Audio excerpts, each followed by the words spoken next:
So one of the questions that I've had from families is, how does autism appear differently with different genders?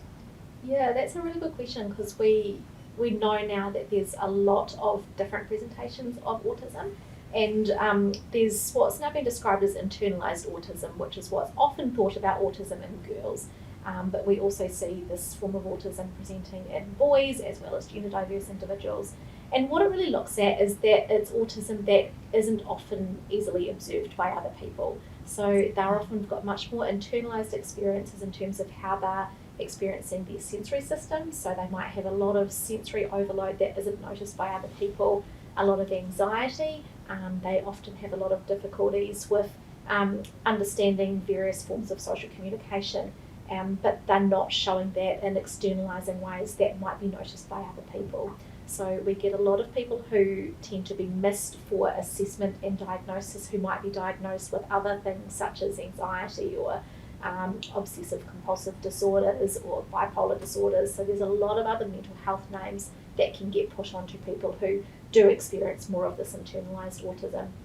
And we often see a lot of young people who do what has been described as masking. So what that means is that they might be trying really hard to hide some of their characteristics and just follow along with what other people are doing. So in a classroom, that might look like a young child who's just following what everybody else is doing without fully understanding what the teacher has told them. They might be doing things such as scripting, which is learning scripts and phrases from YouTube or TV or from conversations that they have heard, and using those in conversations so that they can appear to be coping really well, but often these young people are falling over as soon as they hit mum and dad and grandparents, whoever's picking them up at the end of the day, and these people are saying, what was happening today? But often we hear from schools, well, there was nothing, we didn't notice anything. And they often don't, because sometimes the young person is doing a really good job of hiding that they're really, really struggling. So that's where a lot of that difference can come in. So understanding that child's experiences and what's been happening for them in early childhood becomes really important to help better understand them and what it is that they're actually experiencing, even though they're not showing that to other people. And I think masking is something that a lot of people don't understand, because they're doing really well at school. They come home, why are they always naughty? Why are they having meltdowns with me? Why is it me that gets their behaviour? And so therefore they don't get that support because school don't see it. Yeah. But and unfortunately what happens then as well is that it's the parents who get told, well, you need to be parenting better because they're okay at school, so maybe you need to change your parenting style. And actually the child is exhausted from all the masking they're doing. Yeah. And so they're now home and it's like, and That's what it, and the other thing it reminds us is to just, I think because autism sort of, how we came about our sort of diagnostic system was spotting a pattern.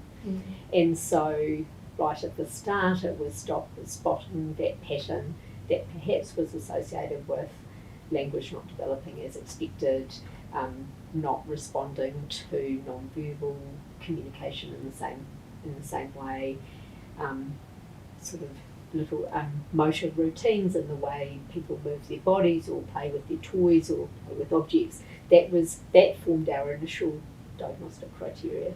And then we got used to thinking about a pattern that was sometimes common in small boys, which was really strong developed interests. Back in the early 2000s, it was Thomas the Tank Engine, and so, but it was we started to see that pattern and to incorporate that into the diagnostic criteria. But it's been hard for people that don't fit that pattern. Perhaps if you're someone who identifies as male, but you're not really good with technology, sometimes people would almost think, oh, you can't be autistic because.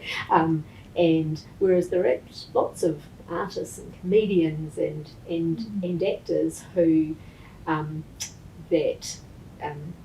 used creativity to make sense of their pattern of development. So it's just that we need to always be thinking about our diagnostic frameworks. And the diagnostic criteria was initially developed based on research with white middle class boys.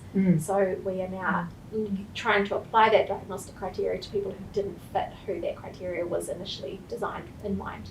and the diagnostic criteria has not yet caught up to people who have different presentations and who are gender diverse or culturally diverse or any other part that forms people. Or So different that's- early experiences. Yeah, had different early experiences. Yeah. So there's a lot that the criteria has not caught up with, and so there's quite a distinction between how autism is actually presenting, as opposed to what this book says autism should look like.